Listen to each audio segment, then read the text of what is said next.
amigos que respetamos, admiramos en redes sociales, nada más para ponerlo sobre la mesa y continuar el diálogo, Alina. Cuando se habla de desnazificación, muchos en la guerra de narrativas están tratando de ridiculizar este concepto, y leo al profesor Jesús López Almejo, profesor de Relaciones Internacionales, dice: para los que nos compramos el cuento, con su sarcasmo obviamente, de la desnazificación, ¿cómo se explica que Ucrania y Estados Unidos votaron consistentemente en la ONU contra la resolución de 2020 y 2021 que condena la glorificación del nazismo, fascismo y neonazismo? Mario Campa, a quien le mando un saludo, al economista y politólogo, también miembro de esta familia sin censura, escribe: China levantó las restricciones al trigo y a la cebada de Rusia, se fortalece la alianza. Estados Unidos y Europa se resisten a sancionar el petróleo y gas ruso por temor a más inflación. Y hay hasta quien pide cancelar la compra de vacunas Sputnik, que afectaría más al sancionador. Todo en juego, mi querida Alina Duarte, y ojalá que prospere esta idea de negociar, esta idea de dialogar. Ya como están las cosas, se ve difícil, pero hasta China, el presidente chino, está pidiendo que se resuelva a través del diálogo esta situación, aprovechando que Estados Unidos ha dicho que por el momento no realizará maniobras militares, no le entrará militarmente a este conflicto, al menos, insisto, por el momento. Sí, yo creo que hay que estar bien claros, bien claras en que, insisto, la guerra no es un juego, la guerra no es poner unos muñequitos y decir bang, bang. Al final, esto se trata realmente de vidas humanas, de muchísimos civiles que hoy tienen que estar huyendo, que están perdiendo sus hogares, que no tienen, en un futuro no tendrán qué comer, no tendrán en dónde dormir.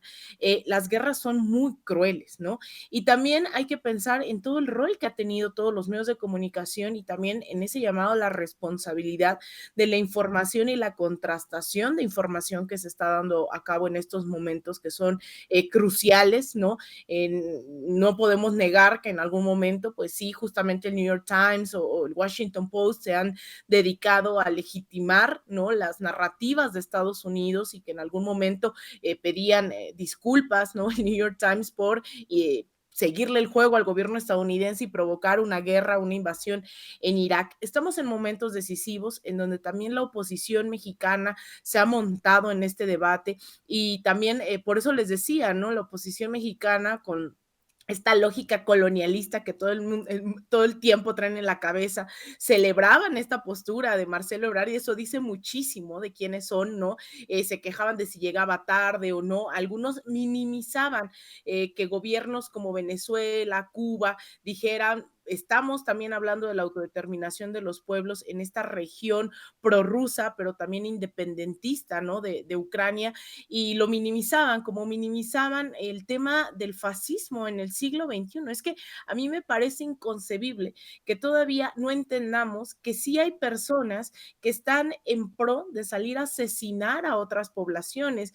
Hoy se nos olvida que hay grupos, por ejemplo, en Estados Unidos como el Ku Klux Klan, que todavía existen.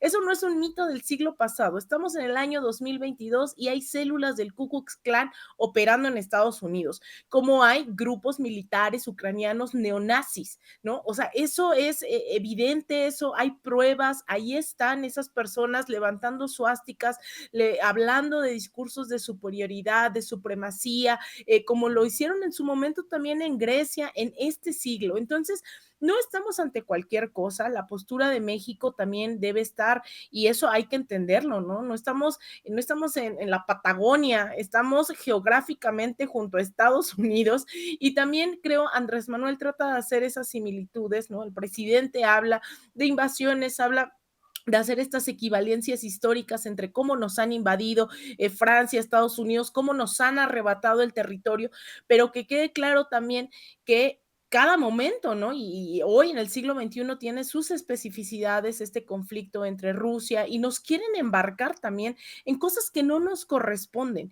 Y por eso es que creo que hay que mantener la balanza bien clara y no dejarnos llevar por las exigencias del gobierno de Ucrania, no dejarnos llevar por las exigencias de la oposición, porque también a veces siento que en esa necesidad de romper relaciones con Rusia, de condenar y una invasión solamente en los términos, ¿no? Rusos y demás, también pareciera que se nos olvida que estamos junto a Estados Unidos y que también nosotros no podemos meternos a algo tan grave como lo es una guerra. Creo que le podemos apostar en ese sentido a fomentar la negociación, a fomentar, ¿no? Estos discursos de entablar diálogos entre los actores inmiscuidos, pero que a México no lo arrastre ni la oposición de este país, que no lo arrastre ni la OTAN ni Estados Unidos a un conflicto tan grave que hoy podría desatar posiciones de las grandes potencias en este mundo, ¿no? No nada más estamos hablando de Rusia y Estados Unidos, estamos hablando de la OTAN y sus miembros dentro de la Unión Europea, estamos hablando de Estados Unidos, estamos hablando de Rusia y también de China, que a pesar de que se ha mantenido en un discurso bastante mesurado, en el momento de decisiones yo no dudo, no lo sé, pero yo no dudo que pudiese cerrar filas con Rusia. Entonces, es un conflicto a gran escala que tiene intereses específicos en la zona de Ucrania, intereses geopolíticos, intereses de recursos naturales, pero también hay que entender que esto no es un juego y hay que ser bastante prudentes. Así es, querida Lina, vamos a estar al pendiente de lo que sigues publicando en redes sociales. ¿Por qué no cerramos invitando a la gente que nos ve y nos escucha para que te apoye? Muchas gracias, Vicente. Pues yo sí los invito a que me sigan en Twitter, me encuentran como @AlinaDuarte_, en Instagram _Alina Duarte, en facebook.com /Alina Duarte periodista, y vayan y suscríbanse a mi canal aquí en YouTube también, me encuentran como Alina Duarte, y pues bueno, ahí estaremos subiendo en redes sociales lo que vaya ocurriendo el día de hoy en este Consejo de Seguridad que nos tiene bastante alertas a muchas y muchos, no solo en México, sino en el mundo. Te mando un abrazo, Vicente, a ti, a todo el equipo y a la auditoría de Sin Censura.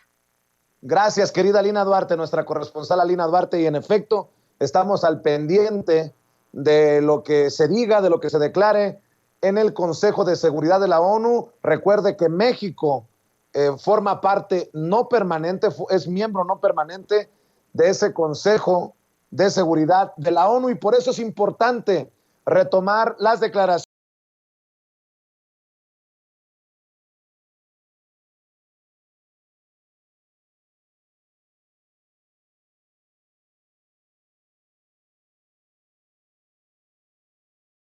de otros temas, a dos amigos, a dos maestros, a dos miembros de la familia Sin Censura. Saludo al maestro Jaime Hernández, editor de la Jornada Sin Fronteras en el gran periódico La Jornada. Jaime, te saludo con mucho gusto. ¿Cómo estás?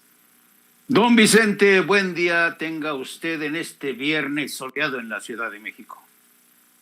Ándele, igualmente, mi querido Jaime. Y también saludo al maestro José Alfredo Gutiérrez Falcón, escritor y máster en Derecho Comunitario Europeo. ¿Cómo estás, José Alfredo? Te saludo con mucho gusto. Hola Vicente, encantado como siempre de estar contigo, y pues bueno, con don Jaime Hernández, destacado investigador y columnista, encantado de estar con ustedes. Bueno, pues vámonos tendidos como bandidos, nada más por no dejar. ¿Cómo ven al cínico de Felipe Calderón tratando de defenderse a través de otras personas? Él no publica, no escribe nada de su autoría en redes sociales todavía sobre lo que dijo Arturo Saldívar. Ahora nos retuitea una columna publicada en el periódico Reforma, como nos ha retuiteado la respuesta molesta de Margarita Zavala, su esposa, ante lo que dijo el ministro presidente de la Suprema Corte de Justicia de la Nación. Pues de ese tamaño el personaje, muy chiquito, mi querido Jaime. Pues sí, y esto revela hasta qué punto Felipe Calderón logró cooptar las voluntades de muchísimos columnistas y periodistas. Yo creo que casi en la misma escala que lo hizo en su momento Echeverría, por ejemplo, o Carlos Salinas de Gortari.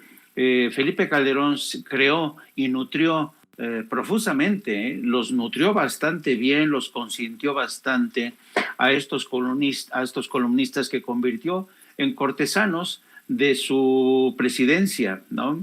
Y por eso no me extraña que, a pesar de que Felipe Calderón ya lleva tiempo sin el poder, pues sigue gozando de estas lealtades, porque créeme que muchos periodistas se enriquecieron durante la presidencia de Felipe Calderón, y por ello mismo Felipe Calderón tiene el poder de doblegar voluntades, de seguir diciéndoles: acuérdate que yo te apoyé, acuérdate que gracias a mí conseguiste contratos jugosos. Así es que no me extraña que utilice a sus cortesanos, como todos los que están escribiendo a su favor, para tratar de desactivar esta bomba que le lanzó Arturo Saldívar. Esto sigue formando parte. Fíjate, si Carlos Salinas de Gortari sigue proyectando una larga sombra en los medios de comunicación como Reforma, pues Felipe Calderón lo sigue haciendo también en medios como el Reforma, o también con el Universal, ¿no? Donde, por ejemplo, su esposa sigue teniendo una columna política. Así es que no me extraña, y por fortuna, digamos que ya estamos en una nueva era, en una nueva etapa. Y la gran pregunta que yo me hago, Vicente, como periodista, es aquella famosa frase de: hemos acabado con el antiguo régimen. Ahora la pregunta es: ¿seremos capaces de defendernos, o será capaz el antiguo régimen todavía de acabar con nosotros? Entonces seguimos en esa batalla, y por eso no me extraña que se defienda con uñas y dientes, porque sabe perfectamente las consecuencias legales y políticas que le pueden caer encima. Así es, José Alfredo Gutiérrez Falcón, también tu comentario sobre este personaje muy beligerante, muy bravo, pero cuando le meten un periodicazo en el hocico como el de hace días, muy mansito, calladito.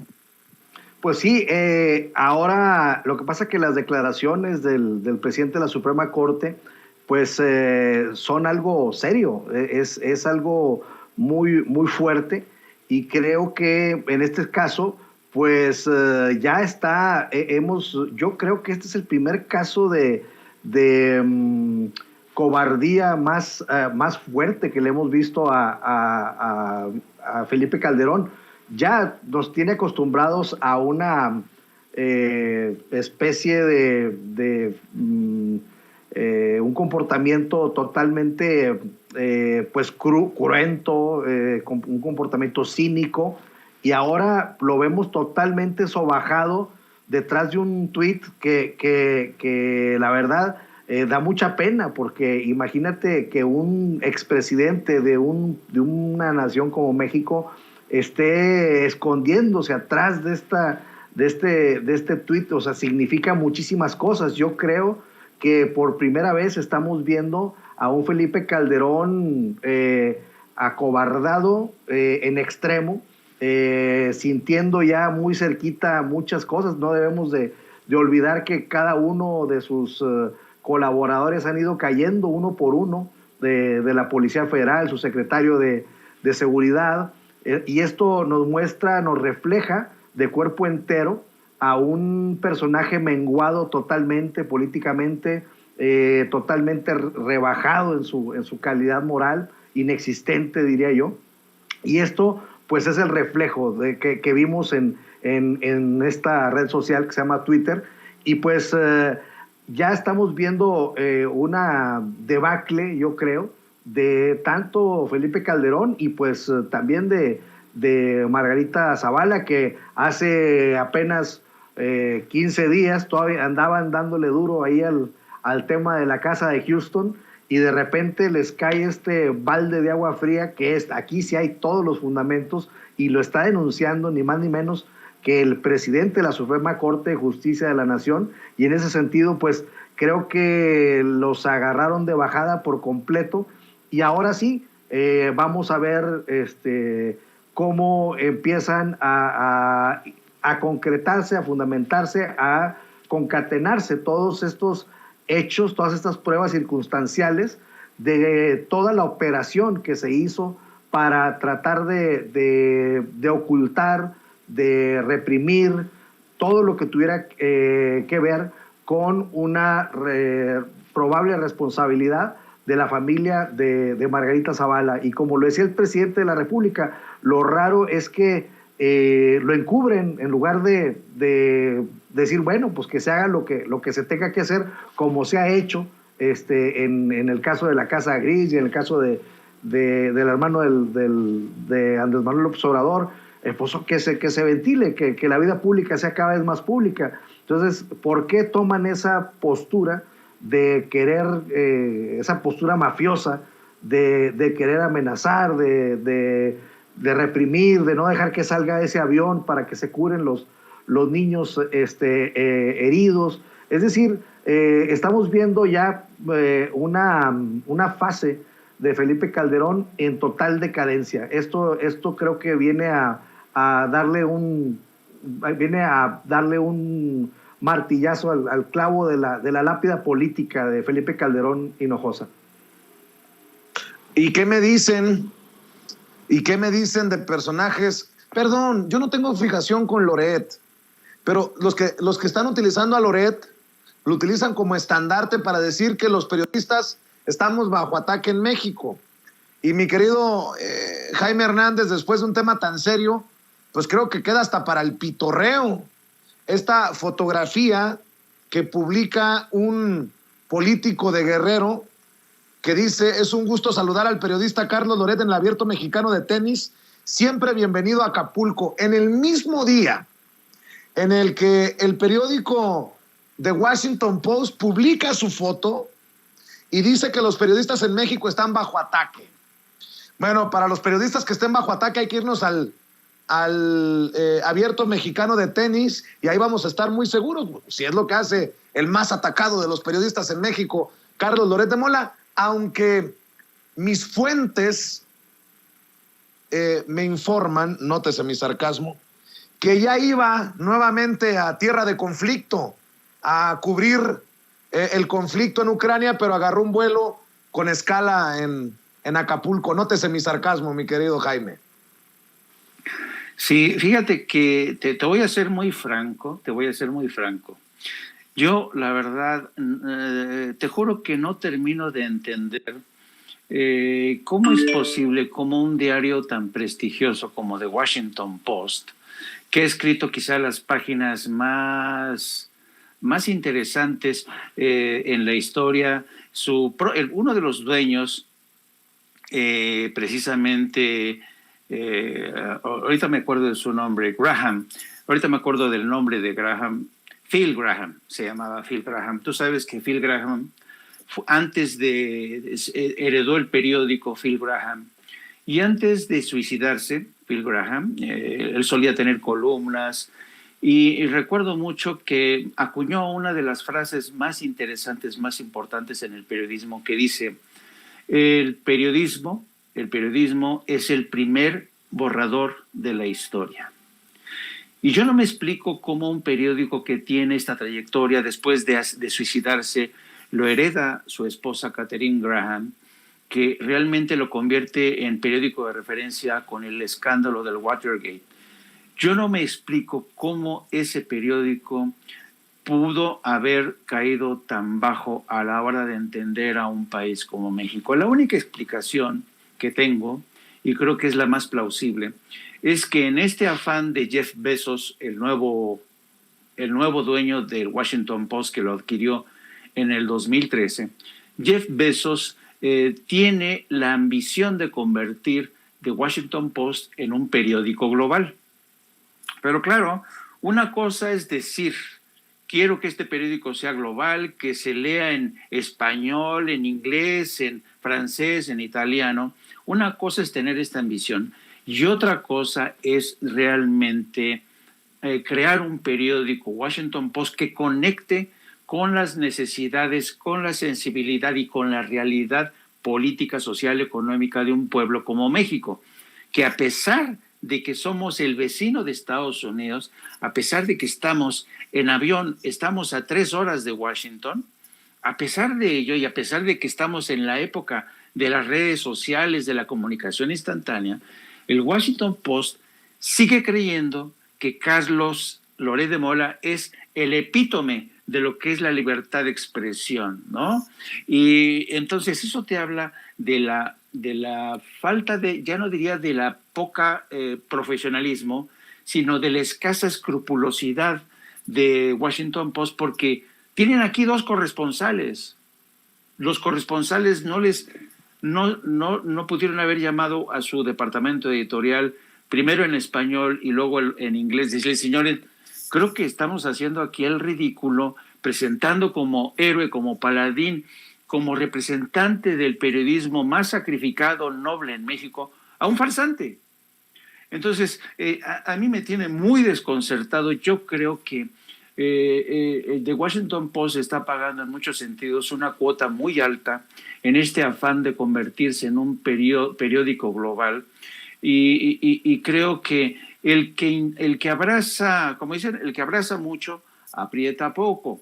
Entonces yo creo que eso es lo que está pasando con The Washington Post. Lo lamento muchísimo, de verdad, lo lamento muchísimo, porque además no es justo que por el error, la equivocación, la miopía de unos pocos paguen el conjunto de un periódico que reúne realmente a unos de los mejores opinadores, periodistas. Es decir, no por culpa de Carlos Loret de Mola vamos a crucificar al resto de periodistas que de verdad se merecen mucho respeto.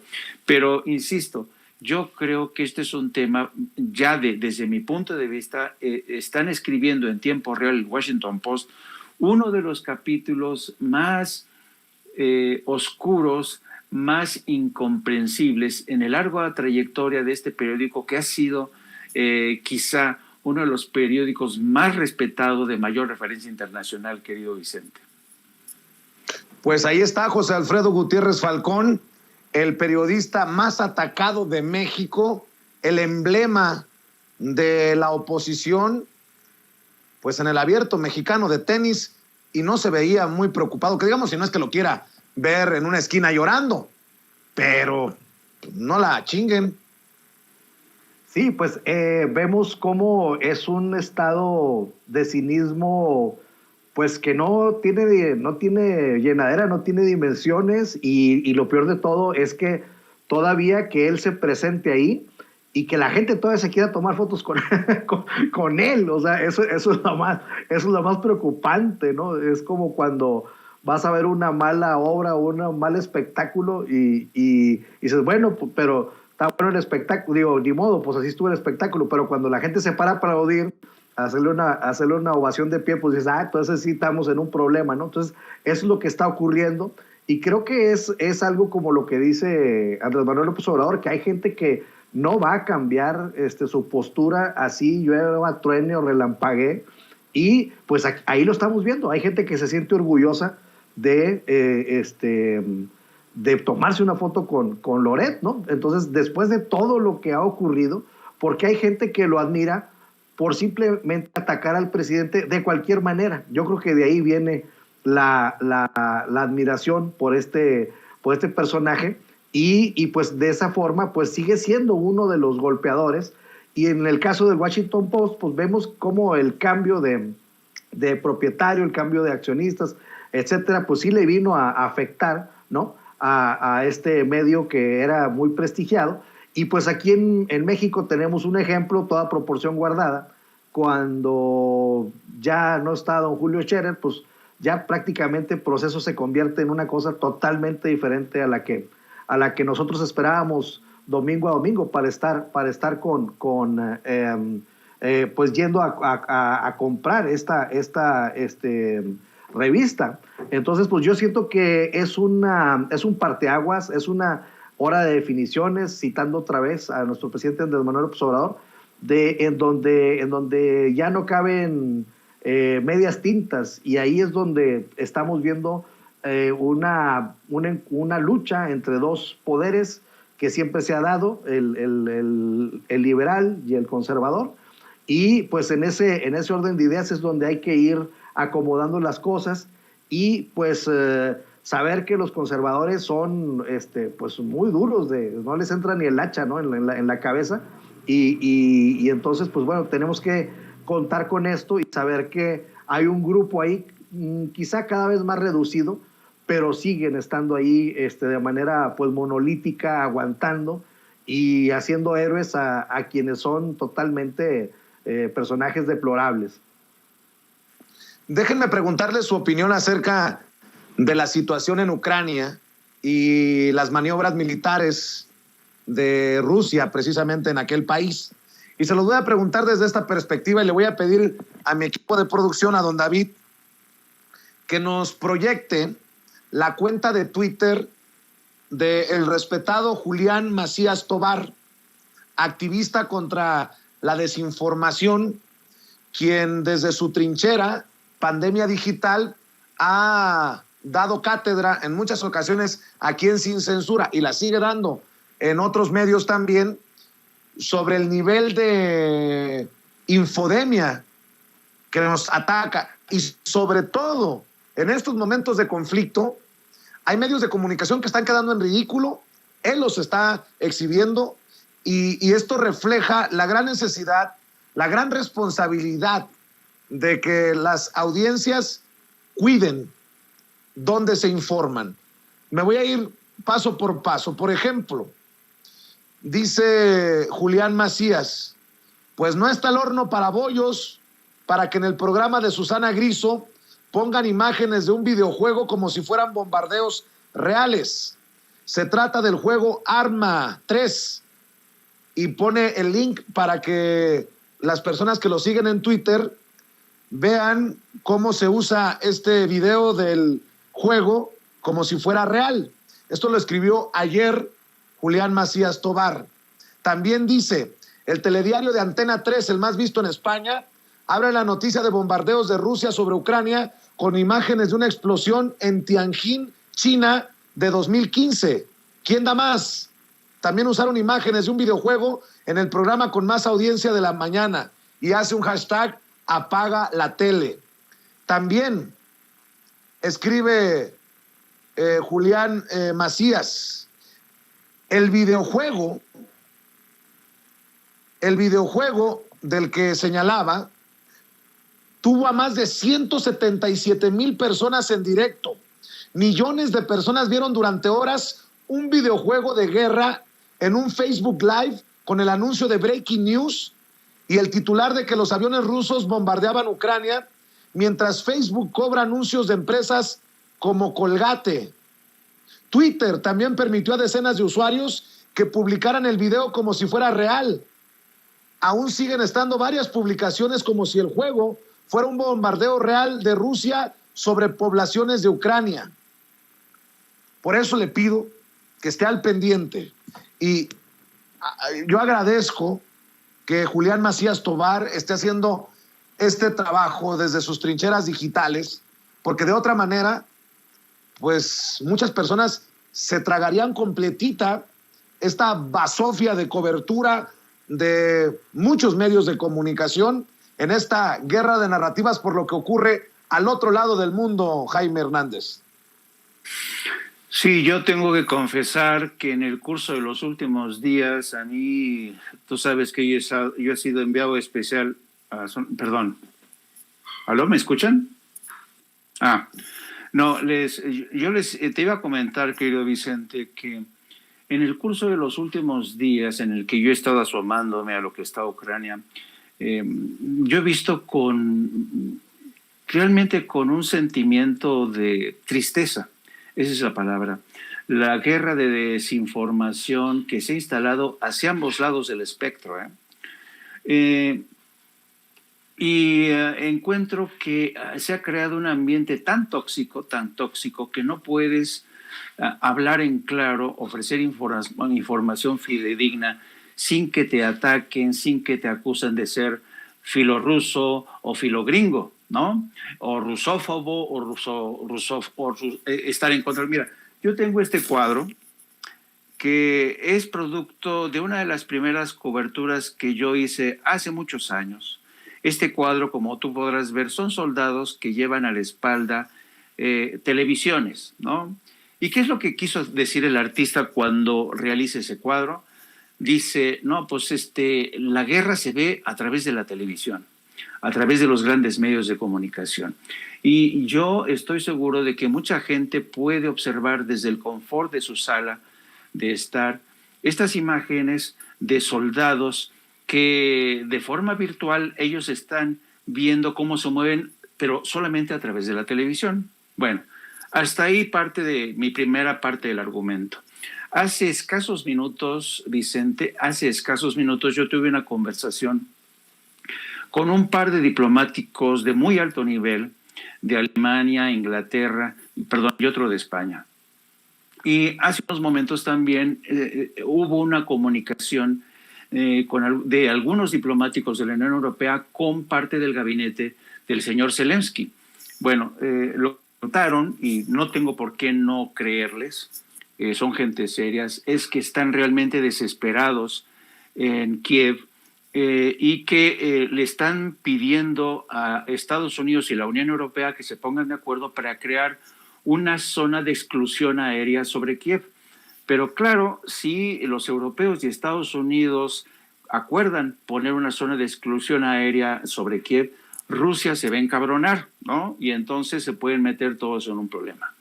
Y también están pidiendo más armamento, y hay que decir en este tema del armamento que solamente países como Inglaterra, Estados Unidos y no me acuerdo qué otro país les decidió aportar armamentos, pero la Unión Europea nunca alcanzó el consenso necesario para enviar las armas que necesitaba Ucrania. Pero dicho esto, ¿de qué sirven estas toneladas de armamento si Ucrania está siendo atacada desde los 4 frentes? Y el pronóstico, que también me compartió parte del pronóstico que ya tiene Estados Unidos y que se los transmitieron a ellos, es que va a caer Ucrania en cuestión de días. Y la gran preocupación que tienen todos ellos es que el presidente de Ucrania no va a ceder. Entonces, ¿qué es lo que puede pasar? ¿Qué es lo que puede hacer? El pronóstico que me dicen que el presidente de Ucrania va a quedarse hasta el último. Entonces, vamos a ver muy posiblemente, un escenario similar al que ocurrió en 1973 en Santiago de Chile, cuando los propios militares fueron los que asesinaron a Salvador Allende. Yo creo que para la gente de izquierda que ha estado apoyando de manera bastante entusiasta el avance ruso, yo creo que se han dejado convencer por muchas de las medias verdades que, insisto, se han producido hacia ambos lados. En el curso de las últimas horas también Putin pidió a los militares ucranianos que depongan las armas y que entreguen al gobierno del señor Zelensky. Entonces, yo creo que estamos a días y la única conclusión que saco yo de todo esto, Vicente, es que casi 5 millones de personas están huyendo hacia Polonia, Hungría, Rumanía en estos momentos. El presidente Zelensky está cada vez más desesperado porque lo han dejado solo. Lo dejaron abandonado a su suerte tanto Estados Unidos como la Unión Europea, después de que Estados Unidos dijo, no, Estados Unidos está siempre no, ya lo abandonaron a su suerte y es cuestión de días que caiga Ucrania. Nadie se atreve a ponerse en el camino de Vladimir Putin.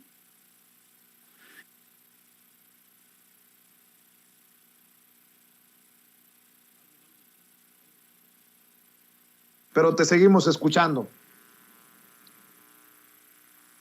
Bueno, tienen pavor, y esto me lo confesaron estos altos funcionarios de gobiernos alemanes con los que yo he estado manteniendo contacto todos los días. Mira, yo como reportero, Vicente, procuro siempre no tragarme lo que escucho en medios masivos. No, yo consulto con fuentes directas, consulto con historiadores serios. Y eso me ha costado, claro. Eso me ha costado mucho entre algunos seguidores a que me dicen, no, tú tienes una versión muy parcial, eres un progringo, Rusia no tiene la culpa. Y yo digo, bueno, yo no voy a convencer a nadie, ¿no? Estamos viviendo quizá una de las guerras que se está ensañando con millones de seres humanos, que es la parte que a mí más me jode, más me afecta. Y lo único que te quiero decir es que acuérdate lo que te estoy diciendo. Cuestión de días para que caiga Ucrania ante el abandono de la comunidad internacional, la Unión Europea y Estados Unidos. José Alfredo Gutiérrez Falcón, ¿cómo ves tú la situación? Bueno, empezaba el comentario con esta simulación, con este videojuego, y pues bueno, es difícil no hilar ese comentario con el hecho de que Volodymyr Zelensky, pues es un comediante, es un actor que llegó con un impacto mediático en cuando la gente pues estaba muy resguardada en su casa porque ya venía la contingencia y creo que fue un golpe de popularidad lo que él tuvo y imposible no relacionar eso con el actor Ronald Reagan, que llega a ser presidente de Estados Unidos, y imposible dejar de pensar en un candidato construido por los medios, por un multimillonario ucraniano que lo respaldó para llegar a la presidencia de su país.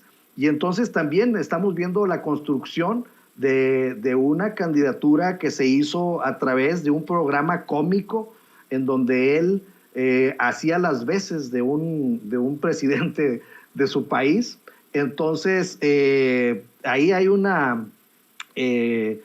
pues una dosis de frivolidad pues extrema, creo yo, ¿no? Donde un comediante llega, claro que en un país democrático se puede, pero llega esta persona, lo que hacía de manera cómica, pues resulta que lo hace ahora de manera real y llega a la presidencia de su país en 1919 con una aprobación, con una votación del 73%.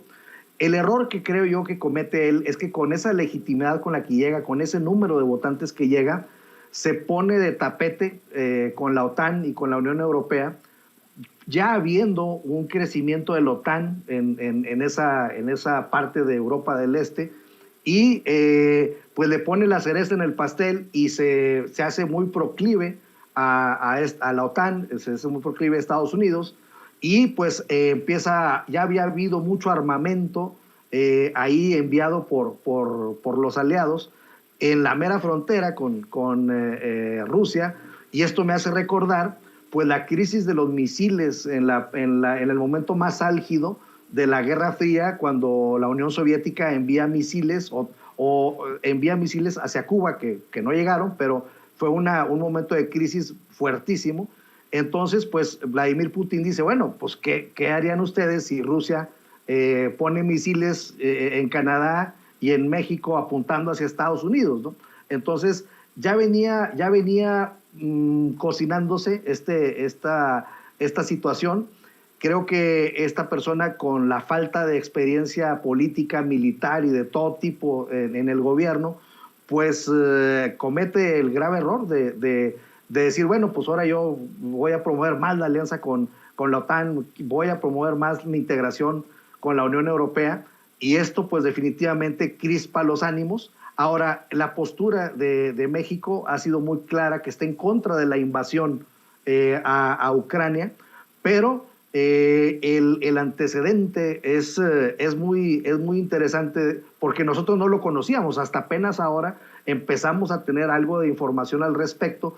De todas las veces, Noam Chomsky lo está diciendo, lo ha dicho en una entrevista, que todas las vías diplomáticas que Rusia presentó ante la ONU, ante la comunidad internacional, pues no fueron atendidas y se siguió armando a Ucrania, entonces, por parte de la OTAN y por parte de Estados Unidos.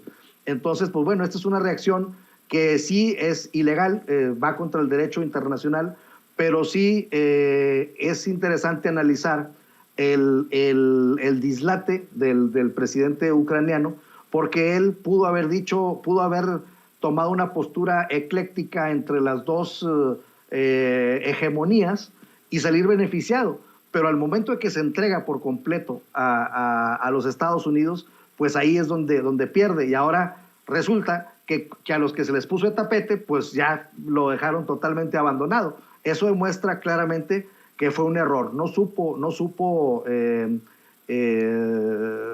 sacar provecho de esa circunstancia, que México se ha caracterizado por sacar provecho siempre de las circunstancias geopolíticas. Claro, no estamos hablando del periodo neoliberal, estamos hablando de la Cuarta Transformación y de antes del periodo de los gobiernos neoliberales. Y creo que a este Zelensky le ha faltado muchísimo asesoría, le ha faltado muchísima pues tacto político internacional, y su error fue entregarse por completo a los poderes hegemónicos, y se entiende por qué occidentales, porque pues es una persona creada y hecho su imagen en uno de los medios que precisamente pues dominan el espectro mediático internacional. Y bueno, ya que estamos hablando también de medios, ¿por qué no cerramos con esta declaración del presidente Andrés Manuel López Obrador, que hoy volvió a mencionar el avión presidencial y hoy volvió a meterle un coscorrón a esos que lo han criticado por buscar vender, todavía sin éxito, ese avión, ese palacete que vuela, que le compró Felipe Calderón a Enrique Peña Nieto y que usó para a sus anchas el copetón del Estado de México? El presidente reclama. ¿Y por qué nadie dijo algo? ¿Por qué callaron cuando se compró el avión presidencial? Esta es una muy interesante parte de la mañanera, porque además dice el presidente que si no, lo va a terminar en el Aeropuerto Internacional Felipe Ángeles y va a ser donado el avión presidencial. Estas son las declaraciones del presidente, y vamos a cerrar con las opiniones de Jaime Hernández y José Alfredo Gutiérrez Falcón. Gracias, presidente. Benito Jiménez, de Reforma. El 10 de febrero, presidente, de 2020, el fiscal general le entregó un cheque por 2,000 millones de pesos. Entonces se dijo que era para el tema de pagar los premios de la rifa del avión presidencial. Al final, pues ese dinero, según la auditoría superior de la Federación, se regresó al Infonavit para pagar daños de un tercero. ¿Qué significó entonces ese evento, presidente? Si nos puede explicar la entrega de este cheque que al final pues se devolvió al Infonavit según la auditoría. Bueno, sí, se entregó ese dinero, el fiscal nos entregó ese dinero, 2,000 millones de pesos, y luego se demostró que no era el procedimiento legal correcto y que había que entregar ese dinero al Infonavit, y se acordó que ese dinero se utilizara para entregar créditos a familias pobres que pudieran tener sus viviendas, y así se está aplicando ese dinero.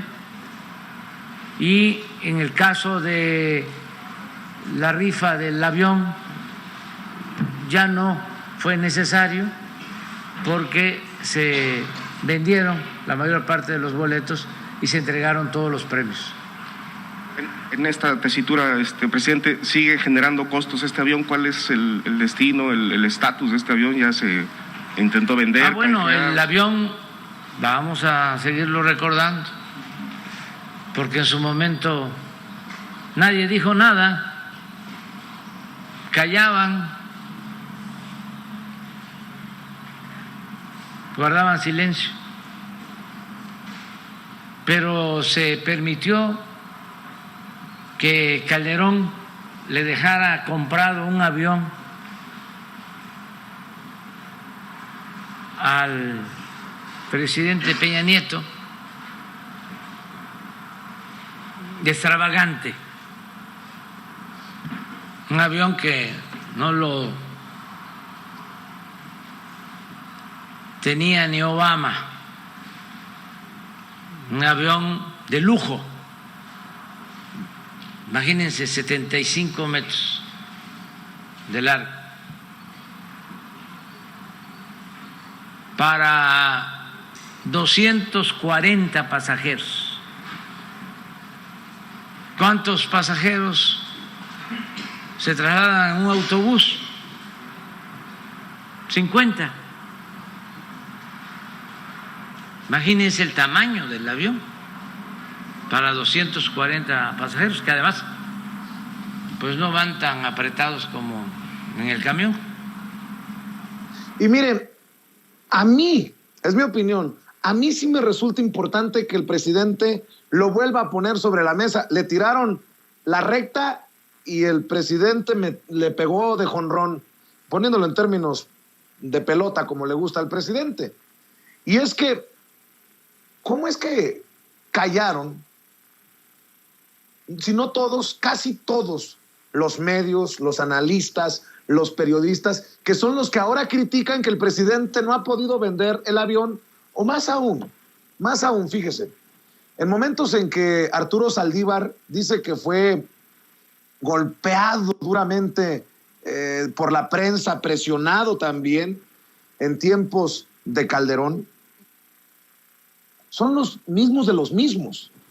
Jaime Hernández, ¿cómo ves esto que destapa nuevamente el presidente? Que creo que hace más sentido con la exhibida que ha habido de los Loret, de las Aristegui, de los López Dóriga, de los Riva Palacio, una y otra vez desde la mañanera. Creo que tiene otro sentido, ¿no? Sí, porque yo creo que, mira, yo creo que para mí la historia del TP-01, el avión presidencial de lujo, como dicen que no tenía en Obama, desde mi punto de vista, Vicente, es quizá la mejor metáfora que hay sobre los lujos, los excesos que se tuvieron durante la época del PRI y del PAN.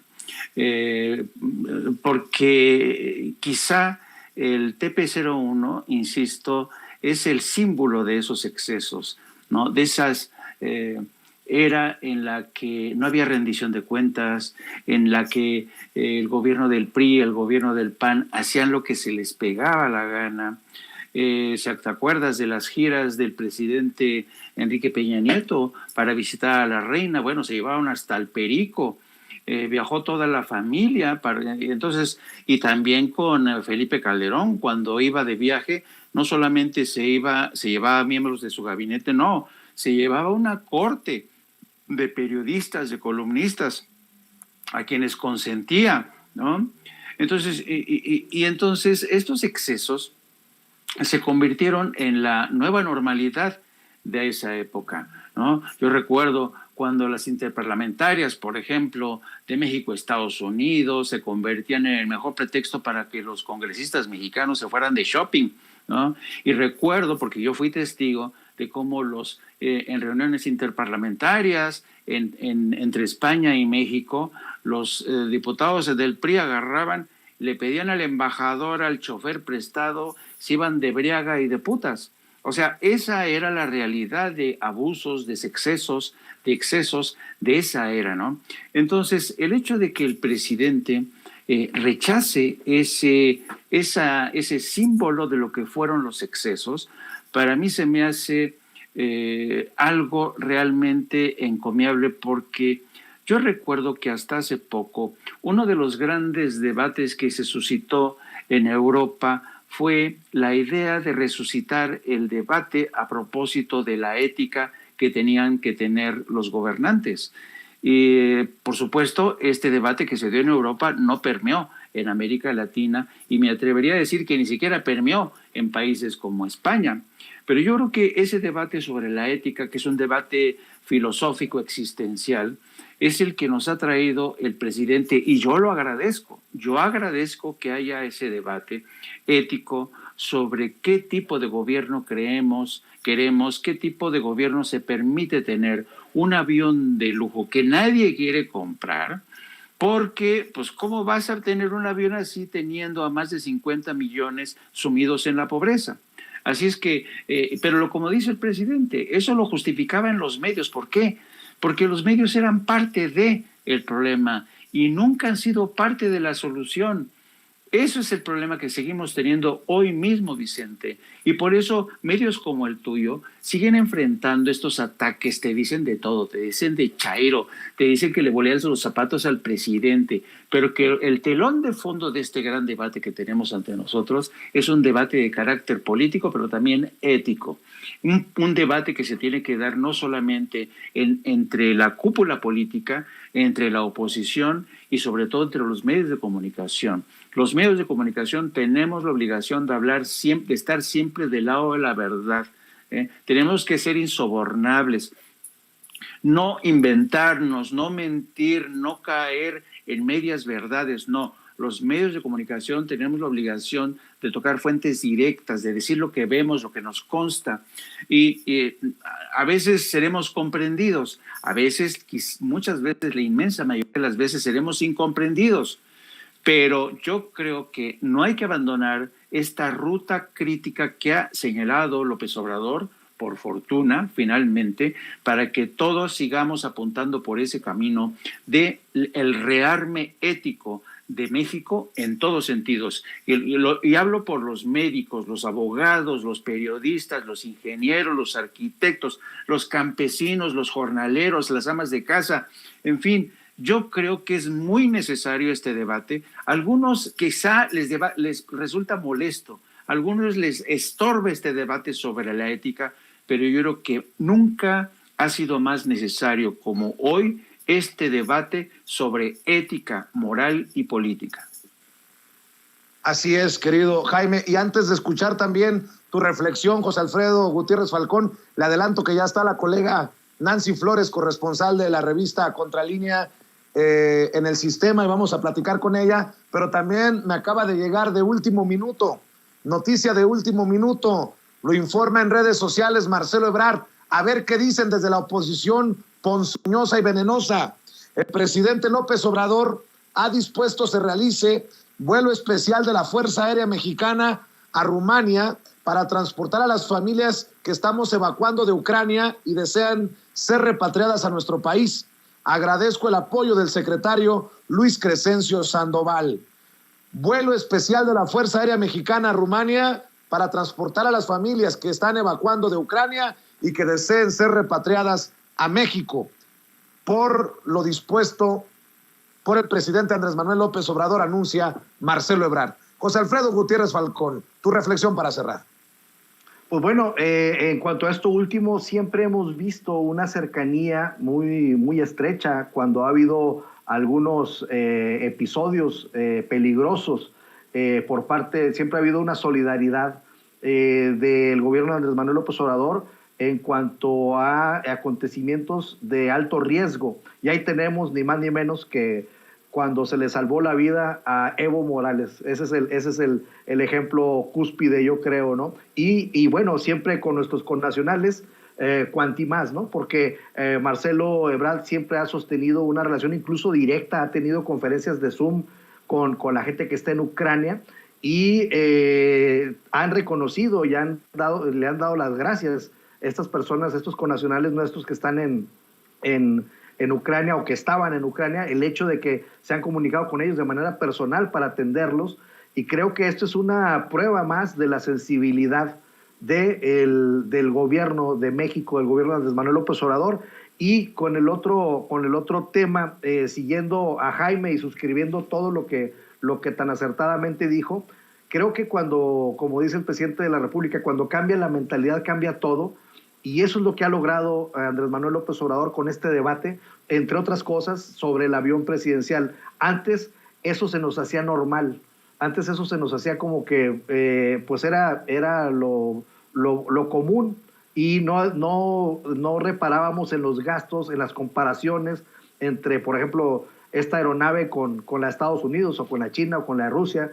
Y entonces esto nos ha hecho ir reflexionando, y la austeridad y el combate a la corrupción del gobierno y la aplicación de los recursos a los sectores más desfavorecidos como los pueblos originarios y las clases y la base más amplia de la pirámide de nuestra sociedad, creo que esto nos ha sensibilizado mucho, y ahora ya nos cae el 20 de que es una aberración, de que, como decía Jaime, el avión es la muestra del exceso, de ya el vituperio, y entonces ya estamos mucho más sensibles en este aspecto, y es porque el presidente de la República se decidió a ponerlo en el centro de la mesa el tema, y ahora pues tenemos una conciencia mucho más amplia, mucho más profunda, que bueno, los opositores, la derecha o la putrefacción de la política mexicana, pues todavía les sirve eso, todavía tienen tan poquito que argumentar que le andan royendo al hueso ahí, ¿no? A ver qué carnita le pueden sacar. Ya el avión presidencial ya es un hueso muy roído, ¿no? Entonces, tenemos que... Y ahora el avión presidencial va a pasar muy probablemente a esta empresa, que va a ser una empresa como paraestatal, que va a administrar estos bienes para que ahora le puedan sacar alguna utilidad. Entonces, pues bueno, es rarísimo que le cuestionen cuando pues otros son los que lo compraron, ese armatoste, ¿no? Entonces, pero pues bueno, es parte de las contradicciones que estamos viendo en el México actual, Vicente. Así es, mi querido José Alfredo, ¿por qué no cerramos invitando a la gente para que te apoye en tus trincheras? Sí, como no, muchas gracias. En Twitter estoy como @GutiérrezFalcón. Gracias porque ya me están mandando tweets de esta exposición. Gracias a tu programa también que me permite ese tipo de cosas. En Facebook estoy como J.A. Gutiérrez Falcón. Y bueno, próximamente vamos a estarnos especializando en un tema de micro, pequeña y mediana empresa. Y ahí les vamos a estar dando también mucha información al respecto. Claro que sí, José Alfredo, estaremos al pendiente. Maestro Jaime Hernández, hay que invitar a la gente para que se sume también a tus esfuerzos. Gracias, querido Vicente. Pues sí, les invito que se sumen a nuestro canal de YouTube, No Apto para Cínicos, donde tratamos de hacer un trabajo de periodismo sin medias verdades, sin propaganda. Y a veces es complicado abrirse brecha, pero pues uno tiene que seguir en este camino. Desde que yo empecé como periodista hace más de 40 años, la verdad es lo que me ha regido mi oficio. Así es que los invito a que se sumen a esto para abrir brecha, al igual que lo he hecho antes que nosotros, mucho antes que nosotros, nuestro querido Vicente Serrano, que yo a veces me veo como, ¿saben? Como esos carritos que va jalando el gran tractor, que es Vicente Serrano, y que de alguna manera él está abriendo esa brecha que yo creo que nos está haciendo muy bien a muchos. Y por eso yo creo, y no me canso de repetirlo, generosos son solo aquellos que tienen una visión de futuro, generosos solamente aquellos que son inteligentes, que no son mezquinos, y yo por eso tengo también que agradecer. Y también les invito para que me sigan a través de mis redes sociales, a través de @JaimeYo1, y también a través de nuestra sección de La Jornada Sin Fronteras, del gran periódico La Jornada, donde estamos dando seguimiento en estos momentos del tema de la migración. Más de 5 millones se espera que huyan despavoridos, que ya están llegando a países como Rumanía, como Polonia. Como dijo Vicente, acaban de anunciar el envío de aviones. También el gobierno de Perú, del presidente Pedro Castillo, también acaba de anunciar que va a enviar un avión militar. Así es que ahí en esa sección hacemos seguimiento de todo esto. Muchas gracias, Vicente, y nos vemos más tarde. Agradecido por tus palabras, querido Jaime. Nos vemos al rato. José Alfredo, un abrazo también para ti. Que pasen excelente día. Amigos, amigas, regresamos en breve, pero mientras seguimos hablando sin pelos en la lengua, sin censura, usted puede suscribirse a nuestros 3 principales canales en YouTube. Sin Censura Media, en donde tenemos más de 1,600,000 suscriptores, Sin Censura TV, en donde tenemos más de 1 millón de suscriptores, y en Sin Censura Presenta, en donde queremos llegar muy pronto a los 100,000 suscriptores. Si usted ya está inscrito en Sin Censura Media, suscríbase en Sin Censura TV. Si ya está suscrito en Sin Censura TV y Sin Censura Media, suscríbase a Sin Censura Presenta. Recuerde que es gratis, no tiene que sacar un solo centavo de su bolsillo para apoyarnos. Dele clic en la campanita para que los señores y señoras de YouTube Envíen las notificaciones cuando estemos transmitiendo en vivo y en directo o estemos subiendo videos. También nos puedes seguir en Twitter en @Vicente Serrano y hasta en Instagram. Ojo, también estamos en Instagram. Son nuestras redes sociales y con el apoyo de ustedes seguimos creciendo, porque con ustedes todo, sin ustedes nada.